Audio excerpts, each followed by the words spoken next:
여동생의 혼인을 파토낸 오빠. 옛날 어느 마을에 옥란이란 아름다운 여인이 살고 있었습니다.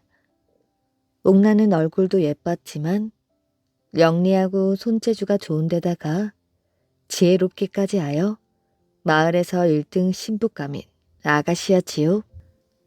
17이 되던 해 그녀는 중매쟁이의 중매로 멀리 떨어진 한 마을의 부잣집 아들과 혼인하기로 결정했습니다.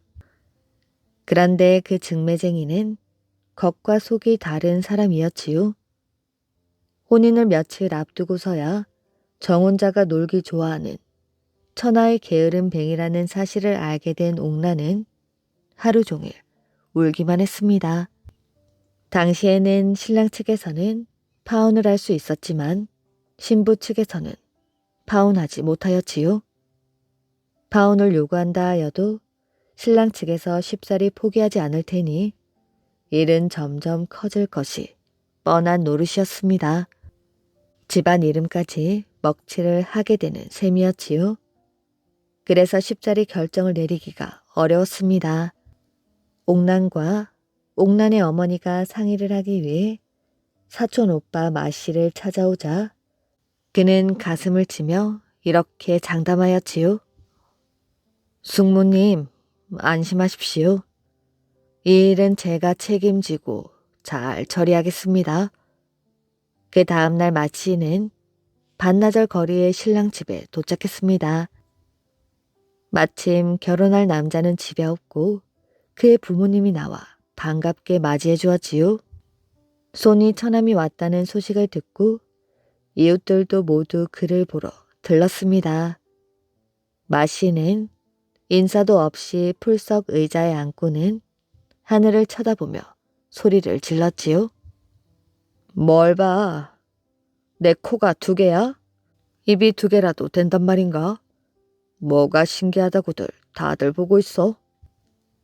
마씨의 행동에 사람들은 웃음을 터뜨리면서 손이 처남이 가정교육이 형편없어 예절이라고는 모르는 망난이라고 쑥덕쑥덕 거렸지요.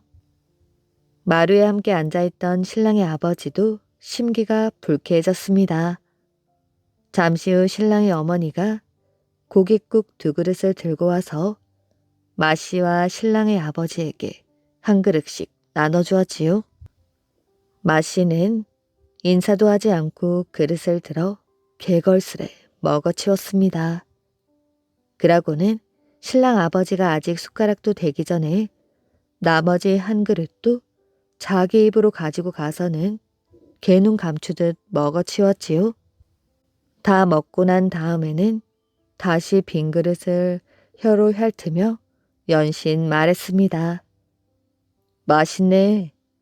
내가 제일 좋아하는 게 바로 이 고깃국이거든. 2그릇뿐이라 아쉽네. 아직 배가 고픈데. 이를 지켜보던 이웃 사람들은 배꼽이 빠지도록 웃었습니다. 신랑의 아버지는 더욱 불쾌해졌지요. 마씨는 일부러 불만스럽다는 표정을 지으며 말했습니다. 뭐가 웃겨? 우리 여동생이라면 한 자리에서 고깃국 7그릇은 해치울 텐데. 그럼 당신들은 웃느라고 숨이 넘어가겠군. 말을 마친 그는 입을 닫고 다리를 꼬고 앉아서는 아무렇지도 않은 듯 저속한 노래를 흥얼흥얼 대었습니다. 이 모습을 보고 대단히 불쾌해진 신랑 아버지는 얼굴이 불그락 푸르락 하였지요. 오라버니라는 작자가 저런 몰상식한 개망난이니 여동생은 더 말할 나위가 없겠지. 정말 재수가 없구나. 이런 집안과 혼인을 맺으면 우리 집 체면이 뭐가 되겠어? 마씨가 돌아가자마자 신랑의 부모는 불평하기 시작했습니다. 이런저런 불평을 계속하더니 결국은 중매쟁이를 불러들여 신랑 측이 나서서 파혼을 했다고 합니다. 황금종 이야기. 옛날 고구려 광개토 대왕 때의 일입니다. 광개토 대왕 시절에 9개의 절이 세워지게 되었는데 그 중에서도 가장 규모가 큰 것이 바로 주암사였지요. 특히 주암사의 종각에 매달린 종은 평양성의 백성들이 국군이 무궁하게 융성하기를 기원한다는 뜻으로 정성껏 만든 종이었는데 높이가 8척이나 되는 종을 황금을 부어 주조했다고 하니 그 당시 고구려의 국세가 얼마나 번영했던가를 짐작할 수가 있습니다. 또 그 소리가 얼마나 웅장하였는지 아침 저녁으로 종이 울릴 때마다 그 소리가 평양성 사방 20리 밖까지 은은하게 들렸다고 합니다. 주암사의 황금종에 대한 소문은 이웃 나라인 신라와 백제까지 퍼졌지요. 신라와 백제에서는 주암사의 황금종을 탐내어 이를 빼앗기 위해 몇 번이나 고구려를 공격했으니 어느 때에는 평양성이 포위되는 위기를 겪기도 했으나 평양성은 좀처럼 함락되지 않았습니다. 백제와 신라의 군사들이 고구려를 친다는 소문을 들을 때마다 주암사의 주지스님인 도림은 근심에 쌓이게 되었지요. 우리 고구려에 황금종이 있기 때문에 신라나 백제가 황금종을 탐내어 공격해오는 것이다. 이 황금종만 여기 없다면 다시 신라와 백제의 군사들이 고구려를 치지 않을 것이고 또한 고구려도 전쟁의 참화를 입지 않게 될 것이야. 도림은 황금종이 매달려 있는 종각을 쳐다보며 어느 날 이렇게 중얼중얼 거렸지요. 신라와 백제는 황금종을 손에 넣기 위해 걸핏하면 고구려를 치려 하니 국가의 무궁한 융성을 위해 주조한 종이 오히려 전쟁을 불러오고 백성들은 불행에 빠뜨리는 결과를 가져오고 말았구나. 백성들을 전쟁에 참화해서 구할 수 있는 방법은 모든 사람이 욕심내는 이 황금종을 없애는 수밖에 없는 일이다. 이렇게 생각한 도림은 종각으로 들어갔습니다. 종각으로 들어간 도림은 장작을 날라다가 종각 밑에 높이 쌓아 올리고는 불을 질렀지요. 바짝 마른 장작에 불이 당기자 불길이 삽시간에 종각을 삥 둘러싸고 말았습니다. 한참 만에 종각의 문이 요란한 소리를 내며 땅바닥으로 굴러 떨어졌지요. 그리고는 종루에 매달렸던 커다란 황금종이 땅바닥으로 떨어지더니 저절로 대동강 물속으로 굴러 들어가고 말았습니다. 이제 앞으로는 신라나 백제의 군사들이 국경을 침범하는 일은 없을 것이야. 도림은 종이 빠져들어간 대동강을 내려다보며 이렇게 말했습니다. 도림은 황금종이 대동강으로 빠지게 된 사연을 보고하기 위해 왕궁으로 들어갔지요. 도림은 옥자에 앉아있는 광개토 대왕을 향해 공손하게 합장을 했습니다. 지금 우리나라는 사해를 두루 굽어보시는 부처님의 도우심과 대왕 폐하의 성은으로 태평성대를 누리고 있사옵니다. 그러나 근래에 주암사의 황금종을 탐내어 신라와 백제가 자주 침범을 하므로 그 분란의 목표인 주암사의 황금종을 소승이 불에 태워 없애버렸습니다. 아니 대사, 그게 정말이란 말이오? 광개토 대왕은 도림의 말에 깜짝 놀라 화가 난 어조로 물었습니다. 아래온 대로입니다. 어찌하여 종을 불태워버렸단 말인가? 국가의 안녕을 빌기 위해 평양 백성들이 모은 재물로 주조한 종인 줄을 그대는 모르는가? 이런 요망한 중놈이 어찌 함부로 평양 백성들의 뜻을 짓밟는단 말인가? 폐하 고정하시옵소서. 그리고 소승이 아래 없는 상주를 잘 들어보시기를 바라옵니다. 세상의 이치를 생각해보면 인간 세상에 죄업을 쌓는 것은 무력에서 시작되는 것이옵니다. 죄악의 근원을 만드는 황금종은 항상 죄업을 낳고 악인이 탐내는 바가 되었사옵니다. 그리하여 소승이 불태워버린 것이지요. 그러하오니 악인이 탐내는 황금종을 또다시 만든다든가 하는 것은 부처님의 마음을 거역하는 것이라고 믿사옵니다. 광개토 대왕은 생각에 잠겨 한참 동안 묵묵하게 앉아있다가 대사의 말씀이 과연 옳소. 주암사에 황금종이 있었기 때문에 신라와 백제왕이 종을 탐내어 해마다 우리의 국경을 침범하였소. 이제 대사의 말씀대로 다시는 황금종을 주조하지 않겠소. 그러니 대사는 암심하고 물러가시오. 하며 노여움을 풀고 이렇게 말했습니다. 폐하의 성덕이 만백성에게 내려질 것입니다. 그럼 소승은 이만 물러가겠사옵니다. 도림은 왕궁을 나와 주암사로 돌아왔지요.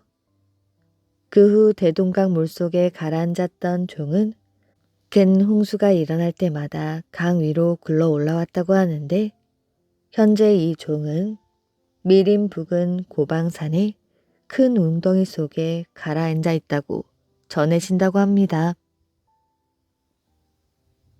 어리석은 당나귀 주인. 옛날에 정직하지만 어리석은 농비가 살고 있었습니다. 그는 얼마나 정직했던지 거짓말이라는 것이 무엇인지조차 몰랐지요. 어느 날 이 농부는 늙은 당나귀를 팔기 위해 시장으로 갔습니다. 저 어리석은 농부가 당나귀를 팔러 가는군. 남의 물건 훔치기를 밥 먹듯 하는 도둑들이 농부의 당나귀를 훔칠 생각을 하고 있었습니다. 도둑들은 재빨리 당나귀 뒤로 달려갔습니다. 농부는 앞만 보고 걷고 있었지요. 누가 뒤에 와서 당나귀를 훔쳐갈 것이라고는 상상도 못할 일입니다. 한 도둑이 재빨리 당나귀 고삐를 풀어 자기의 목에 맸습니다. 그리고 다른 한 도둑이 당나귀를 다른 길로 끌고 가 버렸지요. 그것도 모르고 어리석은 농부는 부지런히 걸었습니다. 작은 개울이 나타나자 당나귀는, 아니 도둑은 발걸음을 멈추고 버텼지요. 아니 당나귀가 왜 안 오는 것이야? 농부가 뒤를 돌아보았습니다. 당신은 누구요? 농부는 깜짝 놀랐습니다. 도둑은 눈만 끔뻑끔뻑거리며 먼 산을 쳐다보았지요. 아니, 당나귀가 사람으로 변하다니? 농부는 고개를 갸웃거리며 세상에 이상한 일도 다 있다고 생각했습니다. 주인님, 얼마나 놀라셨어요? 제 말씀 좀 들어보셔요. 당나귀가 사람으로 변하다니 말도 안 해. 저는 부모님에게 불효를 저질러 그 죄로 당나귀가 되었습니다. 그동안 마음씨 좋은 주인님을 만나 저는 죄를 뉘우치며 열심히 일을 했지요. 그리고 저희 어머님이 저를 위해 하루도 빠짐없이 기도를 올렸습니다. 다시 사람이 되게 해달라고요. 오늘에서야 이렇게 다시 사람이 되었습니다. 이제부터 부모님께 효도하는 새 사람이 되겠습니다. 도둑은 말을 마치자 우는 척을 했습니다. 농부는 감동한 나머지 사람으로 변한 당나귀의 손을 꼭 잡아주었지요. 그것도 모르고 내가 자네를 너무 심하게 부렸지. 또 늙었다고 장에 팔려 있으니 내 잘못을 용서하게. 주인님 고맙습니다. 그동안 저에게 베풀어 주신 은혜는 잊지 않겠습니다. 농부는 도둑의 목에 걸린 고삐를 벗겨내었습니다. 어서 어머니께 가보게. 어머니가 얼마나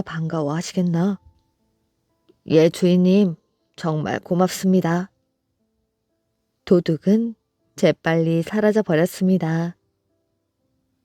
농부는 팔러 가던 당나귀가 사람으로 변하여 자기 집으로 돌아갔으므로 장회갈 필요가 없게 되었습니다. 농부는 흐뭇한 기분으로 집으로 돌아왔지요. 앞으로 절대 당나귀를 사지 말자. 또 당나귀로 변한 사람을 부려먹는다면 죄를 짓는 일이지. 다음 날부터 농부는 당나귀 없이 일을 했습니다. 그런데 당나귀 없이 농사일을 하자니 여간 힘든 것이 아니었지요. 안 되겠다. 당나귀를 다시 사야지. 이번엔 꼭 사람인가 아닌가를 따져보고 사야지. 농부는 당나귀를 사러 장터로 갔습니다. 당나귀들을 살펴보던 농부는 한 늙은 당나귀를 보았지요. 그 당나귀는 며칠 전 농부가 팔려고 했던 늙은 당나귀가 틀림없었습니다. 농부는 반가웠지요. 그러나 곧 화가 났습니다. 이런 못된 당나귀 같으니 사람이 된 지 며칠이 못 되었도 어머니께 불호를 저지른 게로구나. 당나귀는 옛 주인을 알아보고 콧김을 내뿜으며 머리를 비볐습니다. 네가 나를 아는 체 한다고 너를 다시 살 줄 아느냐? 어림없지, 이 불효 막심한 놈아. 농부는 화가 나 당나귀의 엉덩이를 철썩철썩 때려주고는 다른 당나귀를 사가지고 갔다고 합니다. 통곡하는 울음산. 옛날에 후 고구려를 세운 궁에는 904년에 다시 나라를 세우고 국호를 맞은 연호를 무태라 하였지요. 그리고 다음에 도읍을 송악에서 철원으로 옮기고 세력을 키워나갔습니다. 신라의 왕과 궁녀 사이에서 태어난 궁에는 태어나면서부터 이가 나고 이상한 광채까지 바랬다고 합니다. 이를 이상히 여긴 임금이 점쟁이를 불러다 물어보았더니 이 아기가 자라서 나라에 해로운 일을 하겠다고 말하는 것이었지요. 임금은 부하를 시켜 아기를 죽여버리라고 했습니다. 어느 날 유모가 아기를 잠깐 방에 재워놓고 밖에 나간 사이에 괴한이 침입하여 포대기에 쌓인 아기를 다락 밑으로 던져버렸습니다. 마침 다락 아래에 있던 유모가 아기를 받다 손가락으로 아기의 눈을 찔렀지요. 그 바람에 궁에는 애꾸가 되고 말았습니다. 유모는 아기를 안고 대궐을 빠져나가 숨겨놓고 키웠습니다. 성장한 궁에는 자기의 출생 비밀을 알게 된 후 성질이 포악하고 잔인해졌지요. 궁에는 처음에는 양길이란 사람의 부하로 들어갔다가 자기의 세력이 커지자 스스로 후 고구려를 세우고 왕의 자리에 올라 나라 이름을 태봉이라 했습니다. 궁에는 체력이 강해지자 스스로를 미륵불이라 칭하고 머리에는 금 면류관을 쓰고 백마를 타고 다녔습니다. 또한 비단으로 말머리와 꼬리를 장식하고 비구승 200여 명을 자기 뒤에 세우고 연부를 하며 뒤따르도록 했습니다. 성격이 포악하고 의심이 많은 궁에는 부인 강씨가 올바른 정치를 하라고 일러주자 부인과 두 아들을 사람들이 보는 앞에서 죽이는 짓도 서슴지 않았습니다. 그는 사치를 일삼고 호화로운 궁궐을 짓느라 백성들에게 막중한 세금을 떠안겨 백성들은 살아가기가 몹시 고달팠지요. 이것을 보다 못한 몇몇 장수들이 그를 임금의 자리에서 쫓아내고 왕건을 새 왕으로 추대하게 되었습니다. 그러자 궁에는 밤중 몰래 궁궐을 빠져나와 산으로 숨어들게 되었지요. 궁에는 산중에 숨어 있으면서 팔부능선에 성을 쌓고 부하들과 힘을 합해 왕건에게 대항하려 했으나 힘이 부족하여 결국에는 군사들을 해산하였습니다. 갈 길을 잃은 궁예와 그의 부하들은 서글퍼 통곡을 하였는데 그 후 이 산중에서 슬픈 울음소리가 들려왔다고 합니다. 그래서 이 산 이름을 울음산, 즉 명성산이라 부르게 되었다고 합니다. 그 후 궁예는 변장을 하고 도망을 다니다가 백성들에게 발각되어 죽임을 당했다고 합니다. 호랑이를 사귄 효자. 옛날 어느 마을에 이씨성을 가진 사람이 살고 있었습니다. 이씨는 효성이 지극하기로 소문이 난 사람이었지요. 그는 부모님이 살아 계실 때에도 효성이 지극했지만 아버지가 세상을 떠난 뒤에도 변함이 없었습니다.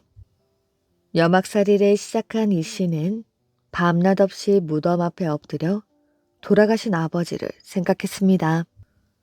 어느덧 겨울이 찾아왔지요. 산 골짜기에는 찬 바람만 쌩쌩 불고 밤이면 산 짐승들의 울음소리가 가슴을 서늘하게 했습니다. 어느 추운 겨울 밤이었지요. 이씨는 아버지의 무덤 앞에 엎드려 있다가 추위와 허기에 지쳐서 그만 쓰러지고 말았습니다. 이때 어디선가 호랑이 한 마리가 어슬렁어슬렁 나타났지요. 그런데 이상하게도 쓰러져 정신을 잃어가는 이씨를 따뜻하게 품어주었습니다. 한참 뒤 이씨가 의식을 되찾았지요.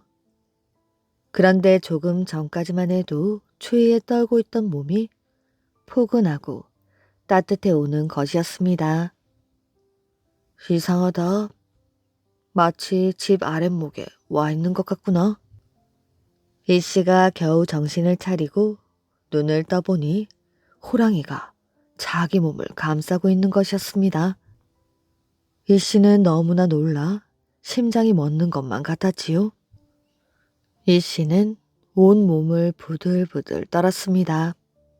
그러자 이것을 눈치챈 듯한 호랑이가 슬그머니 일어나 어디론가 사라져 버렸습니다.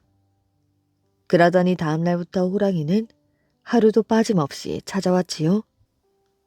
호랑이는 올 때마다 그냥 오는 게 아니라 먹을 것을 가져다 주었습니다. 이제 이씨와 호랑이는 둘도 없는 친구처럼 친하게 지내게 되었지요. 호랑이는 추울 때면 이씨를 털로 따뜻하게 감싸주고 배고플 땐 먹을 것을 갖다 주었습니다. 이씨는 호랑이와 함께여서 조금도 외롭지가 않았지요.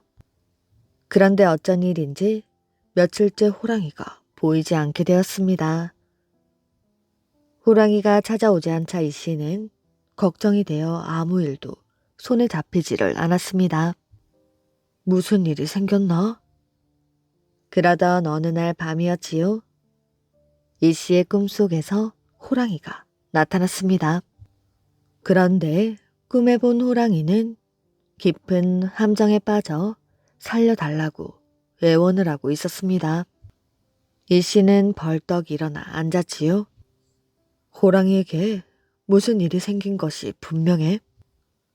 이씨는 호랑이를 찾아 나섰습니다. 며칠 동안 온 산을 샅샅이 뒤지고 다닌 끝에 성주 땅에까지 이르게 되었지요. 어느 마을에 들어서자 어디선가 호랑이의 비명 소리가 들려왔습니다. 이씨는 그곳으로 달려가 보았지요.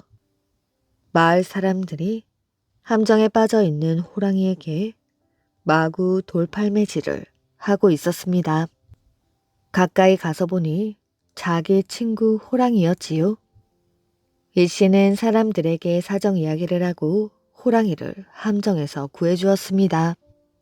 호랑이는 이씨를 등에 태우고 그의 아버지 무덤으로 돌아왔지요. 그리고는 그 전처럼 이씨의 곁에서 함께 지냈습니다. 이씨가 3년간의 여막살이를 마치고 집으로 돌아오자 호랑이도 따라 마을로 왔습니다. 그리고 이씨와 함께 살게 되었습니다. 세월이 흐르고 흘러 이씨가 늙어 죽게 되었지요. 그러자 호랑이는 그의 무덤 앞에 엎드려 아무것도 먹지 않고 그의 죽음을 슬퍼했습니다. 그러다 며칠 후 호랑이도 굶어 죽고 말았습니다. 호랑이가 죽자 이씨의 후손들은 이씨의 무덤 곁에 호랑이를 묻어주었다고 합니다. 그 뒤 이씨의 제삿날이 되면 사랑 대문에다가 호랑이 그림을 그려 함께 제사를 지내주었다고 합니다. 빌려온 책으로 도배를 한 사람. 조선 초기 문신 김수온이라는 사람이 있었습니다. 그가 문과에 합격하여 병조 정랑으로 있었지요. 하루는 그가 좌랑 김씨에게 말했습니다. 이복에 내가 관상을 좀 볼 줄 아네. 자네의 관상을 보니 오래 살 관상일세. 김좌랑이 기뻐하며 말했습니다. 그렇습니까? 자세히 이야기해 주십시오. 그런 비법을 함부로 전할 수 있겠나? 술을 한 턱 잘 내면 조금은 일러줄 수가 있지. 기대에 부푼 김자랑은 잔치를 차려 병조의 동료들을 초청하고 그 자리에서 김수온에게 다시 청했습니다. 저의 관상이 오래 살게 생겼다고 했으니 이제 한 말씀 해 주시지요. 선생은 이미 50년을 살았으니 오래 산 것이오.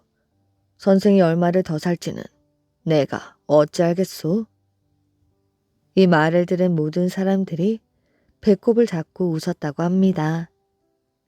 그는 남에게 책을 빌려오면 책장을 떼서 도포 소매에 집어넣고 한 장씩 꺼내어 암송하였다고 합니다.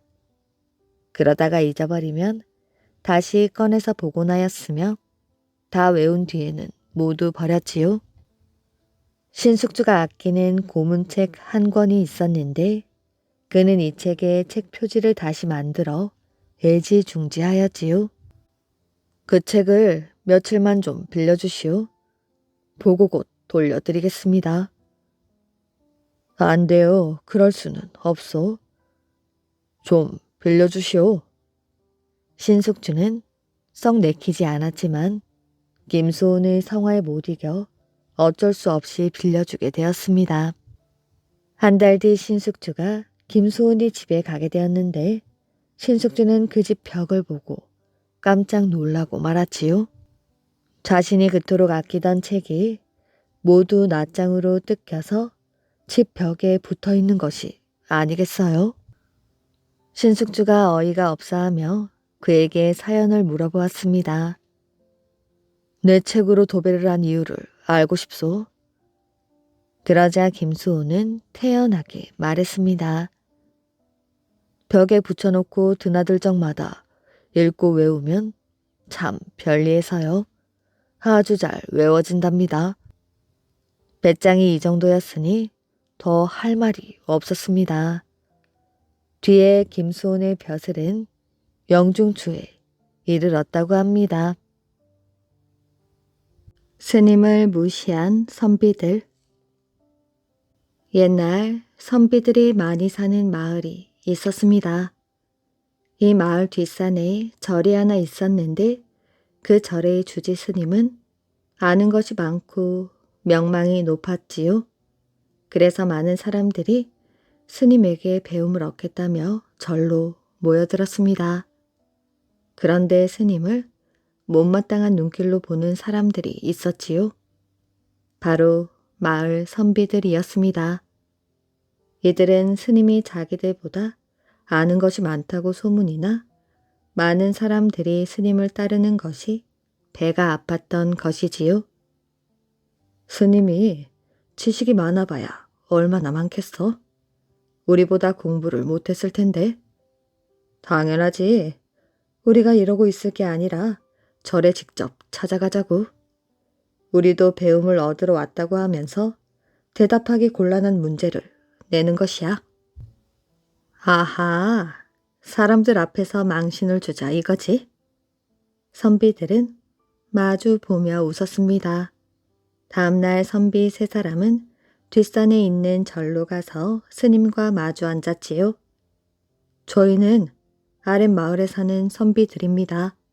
스님께 배우러 왔으니 가르침을 주십시오. 이들은 스님 앞에 엎드려 절을 하였지요. 그러나 곁으로 예의를 차릴 뿐 얼굴에는 조롱의 빛이 가득 차 있었습니다.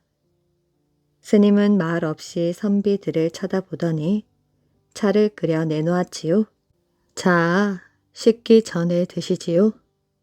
찻잔에는 찻물이 가득 찼습니다. 선비들은 차가 뜨거워 찻잔에 입도 대지 못하였지요. 그러자 스님이 주전자를 이들 앞에 내놓았습니다.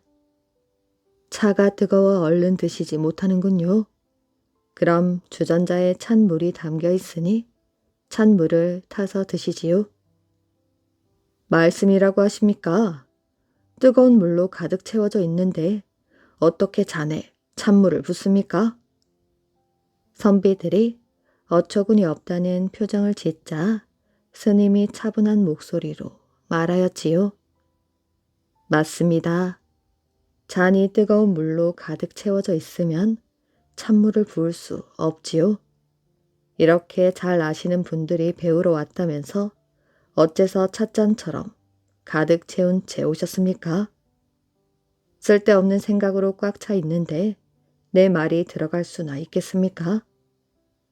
여러분들이 정말 가르침을 얻고 싶다면 마음을 비우고 오십시오. 선비들은 스님 앞에서 한마디도 못하고 얼굴만 붉혔습니다.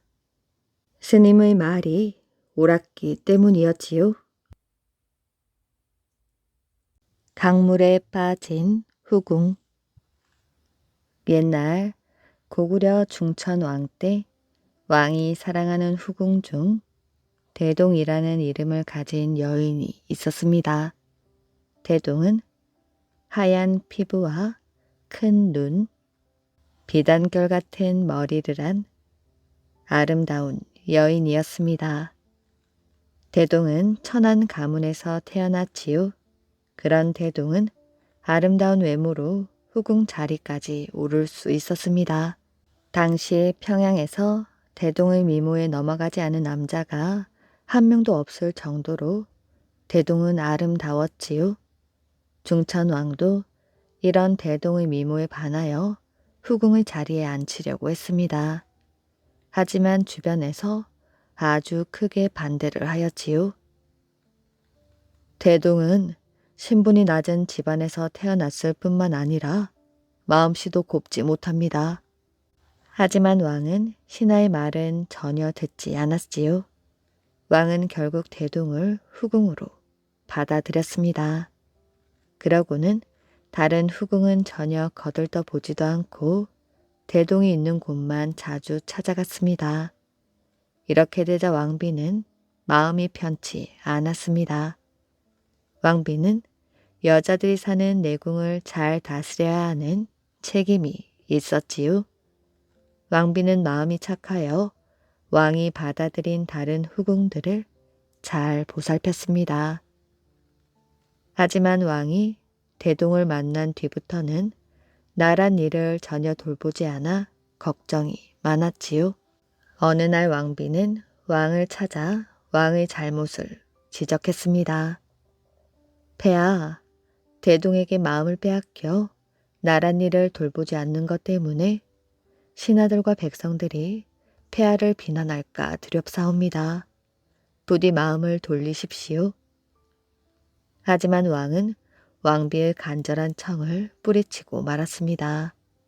왕은 왕비가 대동이를 질투한다고 생각하였지요.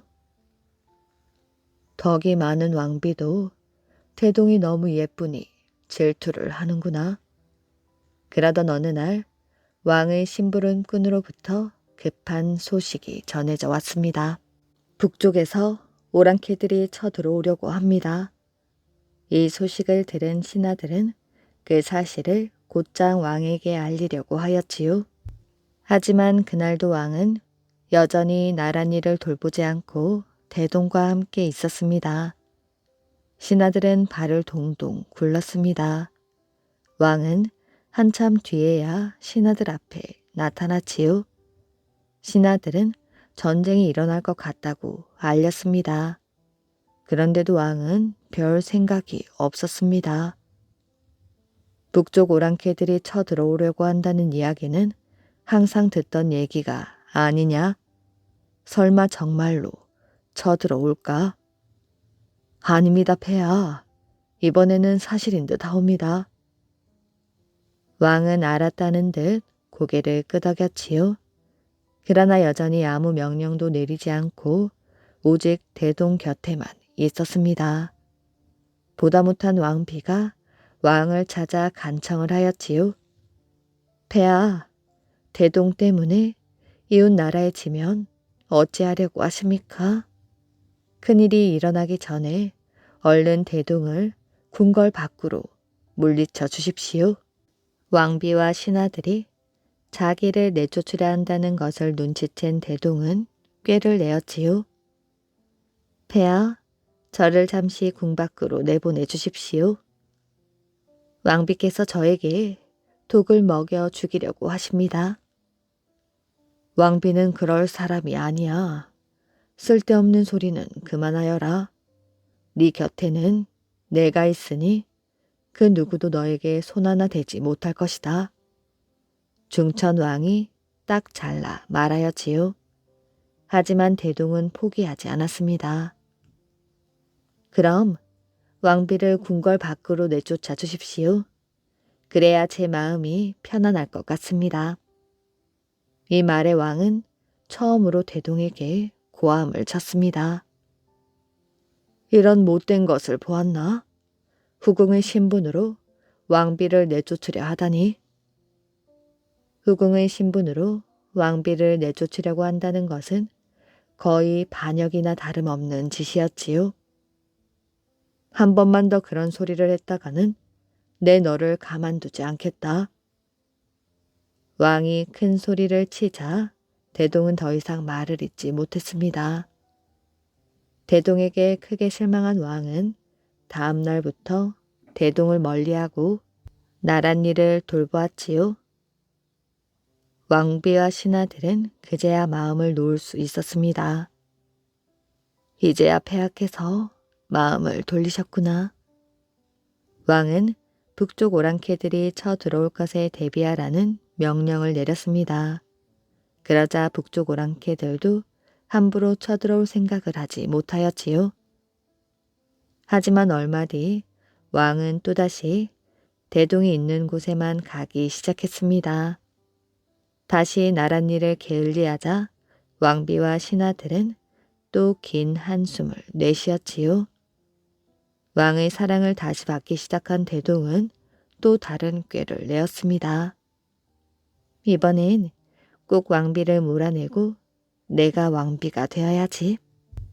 어느 날 왕은 신하들을 거느리고 사냥을 나가게 되었지요. 여러 신하들과 함께 나간 사냥은 밤 늦게서야 끝이 났습니다. 사냥을 나갔던 왕과 신하들이 성문 안으로 들어설 때였지요. 미리 기다리던 대동이 갑자기 길바닥에 엎드리며 펑펑 울기 시작했습니다.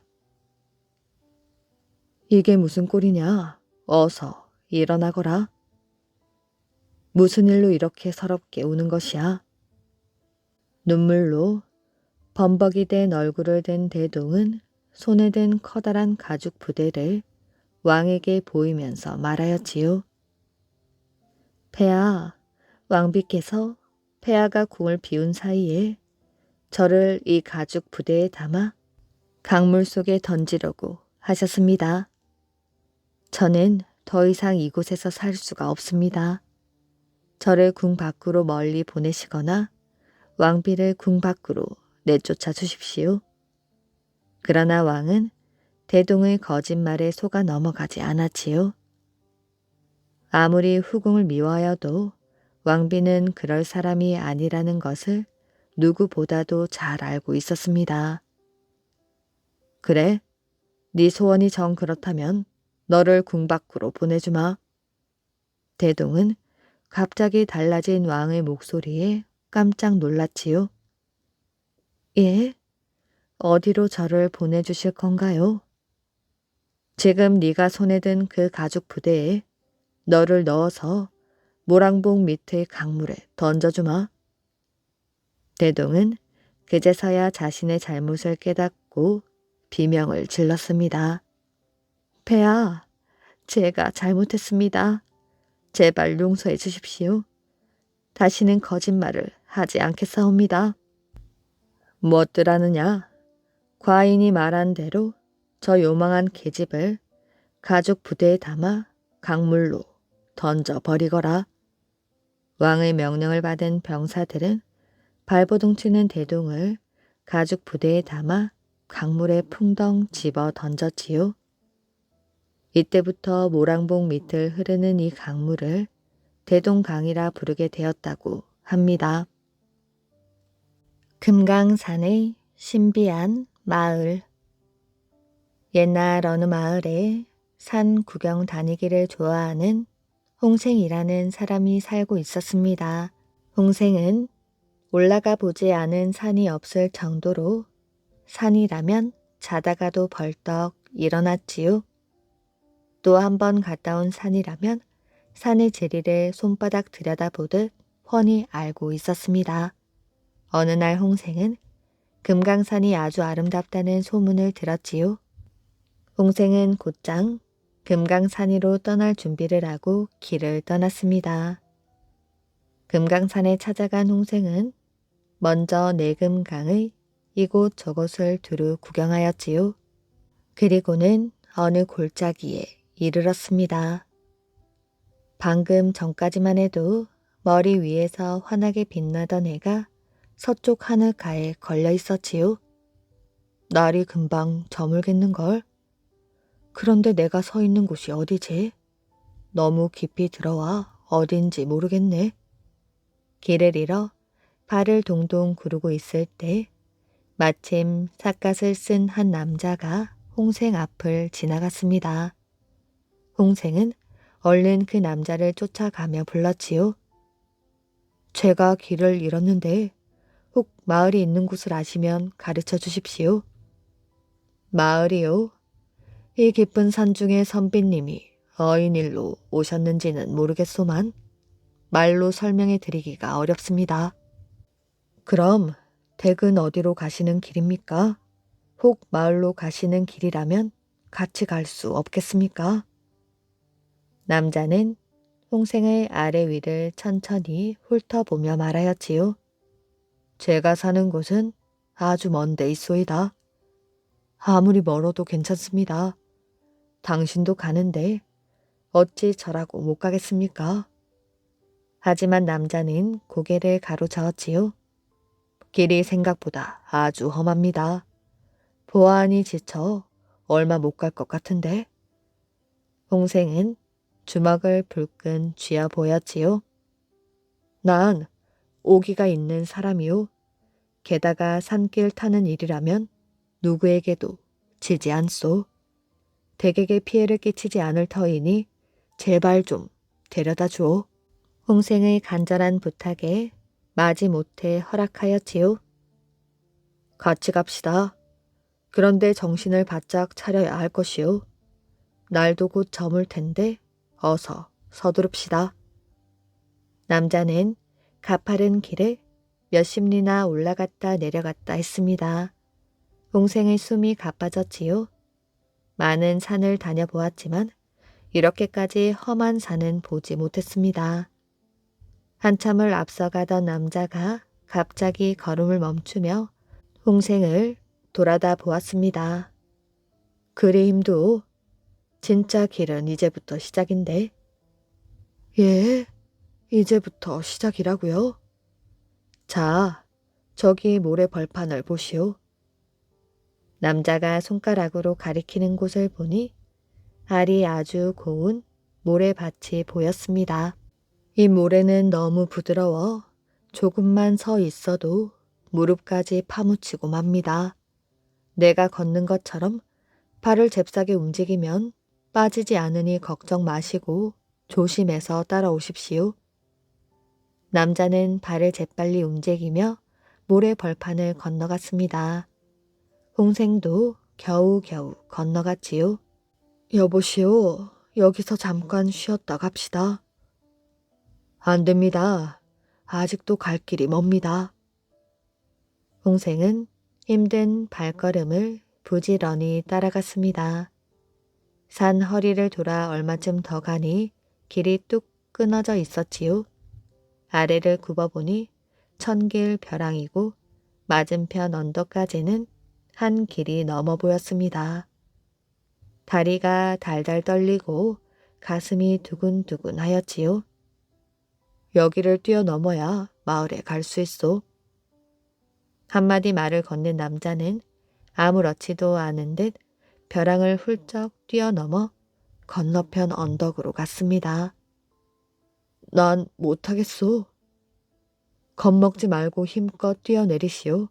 내가 잡아드리리다. 남자는 바위 틈에 발을 집어넣고 손을 내밀었습니다. 홍생은 도저히 엄두가 나지 않았지요. 계속되는 재촉에 하는 수 없이 눈을 질끈 감고 힘껏 뛰어내렸습니다. 그 정도면 잘 뛰어내리십니다. 눈을 떠보니 홍생은 그 남자의 품 안에 안겨 있었지요. 험하고 굽이진 산길을 몇 번이고 빙빙 돌고 오르내려 마침내 다다른 곳은 어느 마을의 입구였습니다. 홍생은 눈앞에 펼쳐진 마을의 모습을 보고 입을 다물 줄을 몰랐지요. 사방이 높고 낮은 아름다운 봉우리들로 둘러싸여 있었고 그 가운데에는 넓은 벌판이 있었습니다. 벌판 가운데를 가로질러 맑은 시냇물이 흐르고 그곳을 거슬러 올라가니 산 밑에 아담한 집들이 옹기종기 모여 있었지요. 기름진 농가 밭에는 온갖 곡식들이 풍성하게 자라고 아름다운 골짜기마다 배나무가 가득가득했습니다. 그 사이 마을 사람들이 몰려들었습니다. 그 험한 길을 지나 여기까지 오셨습니다. 우리 마을에 처음 오신 귀한 손님이니 푹 쉬다 가십시오. 날마다 이 집 저 집에서 번갈아 가며 홍생을 초대했습니다. 홍생을 모셔간 집에서는 맛있는 음식을 차려놓고 흥겨운 잔치를 벌였지요. 마을 사람들이 극진한 대접을 받은 홍생은 시간 가는 줄 모르고 즐겁게 보냈습니다. 한 달이 남짓 되었을 때 홍생은 갑자기 집 생각이 떠올랐지요. 자신을 애타게 기다리고 있을 가족들의 얼굴이 떠올랐습니다. 이젠 그만 돌아가야겠습니다. 제가 너무 오래 머물렀나 봅니다. 홍생은 처음 자기를 데려왔던 남자를 찾아가 말하였지요. 더 쉬었다 가시지 않고 왜 벌써 가십니까? 계속 있고 싶지만 가족들이 기다릴 것 같습니다. 그래요? 그럼 발에다 드리지요. 잠시만 기다리시오. 남자는 어디선가 대나무를 한 아름 베어왔습니다. 그러더니 아주 능숙한 솜씨로 대나무를 똑같은 크기로 자르고 쪼개고 다듬었지요. 얼마 후 대나무 돗자리 2개가 만들어졌습니다. 웬 돗자리요? 곧 알게 될 겁니다. 어서 나를 따라오시지요. 남자는 돗자리를 어깨에 짊어지고 마을을 나섰습니다. 이 길은 우리가 전에 왔던 길이 아니잖소. 아, 그 길은 올 수는 있어도 갈 수는 없는 길입니다. 어리둥절해하는 홍생을 보고 남자는 방긋 웃으며 말을 이었지요. 여기서 나가는 길이 따로 있는데 오직 한 곳뿐이라오. 마을을 벗어나 고개를 넘으니 그 아래 큰 너럭 바위가 있었습니다. 너럭 바위 위로 맑은 물이 흘러내리고 있었지요. 바위는 얼마나 큰지 그 끝이 보이지 않을 정도였습니다. 남자는 너럭 바위 위에 돗자리 2개를 폈습니다. 자, 돗자리에 등을 대고 누우시오. 홍생은 고개를 갸웃거리며 남자가 시키는 대로 돗자리 위에 누웠지요. 남자도 똑같이 돗자리 위에 누웠습니다. 돗자리는 너럭 바위를 타고 미끄러지듯 내려갔지요. 물결에 한들거리며 한참 동안이나 흘러내려갔습니다. 계곡의 경치는 너무나 아름다웠지요. 얼마 후 돗자리는 어느 골짜기에 가서 저절로 닿았습니다. 남자는 돗자리 2개를 말아 짊어지더니 말하였지요. 저 산 골짜기에 조그맣게 난 길이 보일 것입니다. 그 길을 따라 쭉 내려가면 산을 나갈 수 있을 것입니다. 감사합니다. 그런데 다음번에 그곳을 찾아갈 수 있을까요? 글쎄요. 쉽지 않을 것입니다. 그럼 조심해서 가십시오. 남자는 계곡 바위를 훌쩍 넘어 사라지고 말았지요. 집으로 돌아온 홍생은 자신이 지내다 왔던 금강산 속 이상한 동네에 대해 입에 침이 마르도록 자랑했습니다. 이보시오. 산속에 그런 동네가 어디 있다고 그러시오? 내 말을 못 믿겠다면 나랑 그 마을에 가보면 어떻겠소? 많은 사람들이 홍생을 따라 금강산으로 들어갔습니다. 하지만 홍생이 지내다 왔던 그 신비한 마을은 영영 찾지 못하였지요. 훗날 사람들은 홍생이 다녀왔던 마을에 배나무가 많다 하여 이화동이라 불렀다고 합니다.